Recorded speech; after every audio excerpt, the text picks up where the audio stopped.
যারা ড্রিঙ্ক করে তারা খারাপ, আর যারা ড্রিঙ্ক করে না তারা ভালো। বাহ বাহ বাহ, কি লজিক!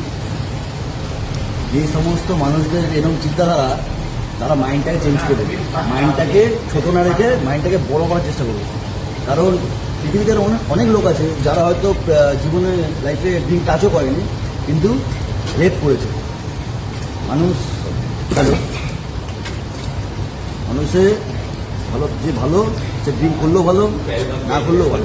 যে খারাপ সে নিজেও খারাপ, করলেও খারাপ, ড্রিঙ্ক না করলেও খারাপ। তো আমি ড্রিঙ্ক করাকে প্রমোট করছি না, মডারেটলি ড্রিঙ্ক করাই যায় লাইফে, কিন্তু অকারণে ড্রিঙ্ক করে কারোর সাথে ঝুটঝামেলা করা, পছন্দ করা, এটা খারাপ। তো guys, just enjoy life, one life, live ইট।